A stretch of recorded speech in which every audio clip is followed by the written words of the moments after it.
Welcome back to Rasfee's kitchen. ഞാനിന്ന് വന്നിട്ടുള്ളത് വളരെ സിമ്പിളായിട്ട് ഉണ്ടാക്കിയെടുക്കാൻ പറ്റുന്ന നല്ലൊരു സ്നാക്സിൻ്റെ റെസിപ്പി ആയിട്ടാണ്. ഇത് നമുക്ക് ബ്രേക്ക്ഫാസ്റ്റ് ആയിട്ടും ഡിന്നറായിട്ടും അതുപോലെ ഈവനിങ് സ്നാക്സ് ആയിട്ടൊക്കെ ഉണ്ടാക്കിയെടുക്കാൻ പറ്റുന്നതാണ്. അതുപോലെ അതിൻ്റെ കൂടെ തന്നെ തേങ്ങയില്ലാത്ത നല്ലൊരു ടേസ്റ്റി ആയിട്ടുള്ള ചട്നിയും കൂടെ തയ്യാറാക്കിയെടുക്കുന്നുണ്ട്. നമുക്ക് വെറും 2 ഇൻഗ്രീഡിയൻസ് മതി ഇതിലേക്ക്. മെയിനായിട്ട് നമ്മളെല്ലാവരും വീട്ടിലുണ്ടാകുന്ന ഇൻഗ്രീഡിയൻസ് വെച്ചാണ് നമ്മൾ തയ്യാറാക്കിയെടുക്കുന്നത്. അപ്പോൾ എല്ലാവരും ഒന്ന് ട്രൈ ചെയ്ത് നോക്കിയതിന് ശേഷം നിങ്ങൾ അതിൻ്റെ ഫീഡ്ബാക്ക് തന്നെ അറിയിക്കുക. അതുപോലെ വീഡിയോ ഇഷ്ടമായാലും ഒന്ന് ലൈക്ക് ചെയ്യാനും നിങ്ങളുടെ ഫ്രണ്ട്സ് റിലേറ്റീവ്സ് ആയിട്ടൊക്കെ ഒന്ന് ഷെയർ ചെയ്യാനും കൂടെ മറക്കരുത്. അപ്പോൾ നമുക്ക് തയ്യാറാക്കി എടുക്കാൻ വേണ്ടിയിട്ട് ഞാനിത് ഒരു ബൗൾ എടുത്തിട്ടുണ്ട്. അതിലേക്ക് 1 കപ്പ് ഗോതമ്പ് പൊടി ആട്ടോ ഇട്ട് കൊടുക്കുന്നത്. ഗോതമ്പ് പൊടിക്ക് പകരം ആട്ടപ്പൊടി യൂസ് ചെയ്യാം, അതേപോലെ മൈദ ഒക്കെ യൂസ് ചെയ്യാം. നമുക്ക് കുറച്ച് ഹെൽത്തി ആയിട്ട് ആവണമെന്നുണ്ടെങ്കിൽ നമ്മൾ ഗോതമ്പ് പൊടി എടുക്കുകയാണ് എപ്പോഴും നന്നാവുക.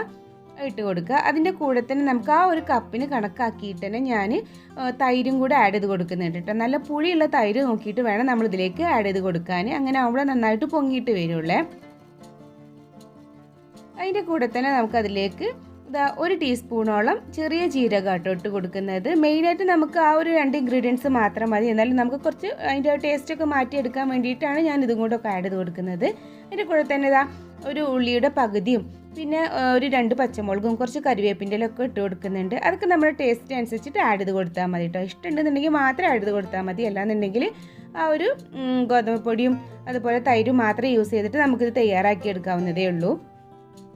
പിന്നെ നമുക്കിതിലേക്ക് ആവശ്യമായിട്ടുള്ളൊരു ഉപ്പും കൂടി അതിൻ്റെ കൂടെ തന്നെ അങ്ങ് ആഡ് ചെയ്ത് കൊടുക്കാം.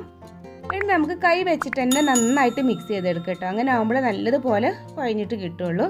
ഇനി നമ്മൾ ഇങ്ങനെ കുഴച്ചെടുക്കുന്ന ടൈമിൽ ഇതിൽ ഒരു തൈര് കുറവായിട്ട് തോന്നുകയെന്നുണ്ടെങ്കിൽ ആ ഒരു നനവൊക്കെ കുറവായിട്ട് തോന്നുകയെന്നുണ്ടെങ്കിൽ നമുക്ക് കുറച്ചും കൂടെ തൈരിലേക്ക് ആഡ് ചെയ്ത് കൊടുത്താൽ മതി. കുറച്ചൊരു കുറവായിട്ട് തോന്നുന്നുണ്ട്, അതുകൊണ്ട് ഞാനൊരു 2 ടീസ്പൂണും കൂടെ തൈര് ഇതിലേക്ക് ആഡ് ചെയ്ത് കൊടുക്കുന്നുണ്ട്. ഇനി ഒന്നും കൂടെ അങ്ങ് കുഴച്ചെടുത്താൽ മതി. എന്നാൽ അതിൻ്റെ ആ ഒരു കറക്റ്റ് കൺസിസ്റ്റൻസിയിൽ ആയി കിട്ടും നമുക്കിത്. അപ്പോൾ ഇതുപോലെ കേട്ടോ ഞാൻ കുഴച്ചെടുത്തിട്ട് നമുക്ക് എണ്ണയിലേക്ക് ഇങ്ങനെ ഇട്ട് കൊടുക്കാൻ പറ്റുന്ന ഈ ഒരു രൂപത്തിലാണ് നമ്മളിത് ആക്കി എടുക്കേണ്ടത്. ഇനി നമുക്കിത് എന്ത് ചെയ്യുക, അതിൻ്റെ സൈഡൊക്കെ ഒന്ന് വൃത്തിയാക്കി എടുത്തതിന് ശേഷം നമുക്കിതൊന്ന് മൂടി വെച്ചിട്ട് 1 മണിക്കൂർ ഒന്ന് റെസ്റ്റ് ചെയ്യാനായിട്ട് വെക്കണം. അതിന് ശേഷമാണ് നമ്മളിത് ഫ്രൈ ചെയ്തെടുക്കുന്നത്. അപ്പോൾ ഞാനിതൊന്ന് മൂടി വെച്ചിട്ട് 1 മണിക്കൂർ കഴിഞ്ഞിട്ട് നമ്മളിത് എങ്ങനെയാണ് ഫ്രൈ ചെയ്തെടുക്കുന്നത് എന്നുള്ളത് നോക്കാം.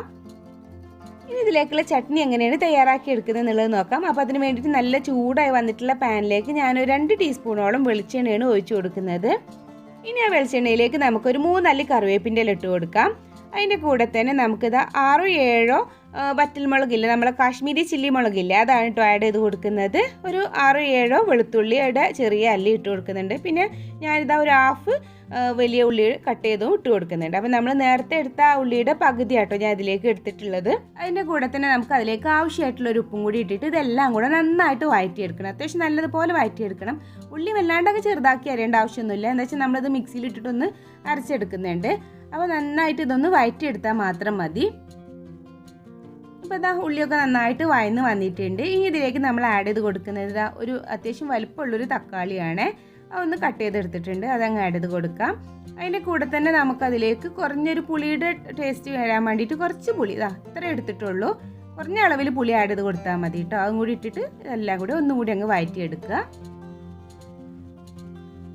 അപ്പോൾ എല്ലാം നല്ലതുപോലെ വഴറ്റിയെടുത്തിട്ടുണ്ട്. ഇനി നമുക്ക് ഫ്ലെയിമൊക്കെ ഓഫ് ചെയ്തിട്ട് ഇത് നല്ലതുപോലെ ഒന്ന് തണുത്ത് വരട്ടെ. അതിനുശേഷം നമുക്ക് ചമ്മന്തിയൊക്കെ പൊടിച്ചെടുക്കുന്ന മിക്സിയുടെ ജാറില്ല, അതിലിട്ടിട്ട് ജസ്റ്റ് ഇതൊന്ന് പൊടിച്ചെടുത്താൽ മാത്രം മതി. വെള്ളമൊന്നും ആഡ് ചെയ്യേണ്ട ആവശ്യമില്ല കേട്ടോ. നന്നായിട്ട് തണുത്ത് വന്നോട്ടെ.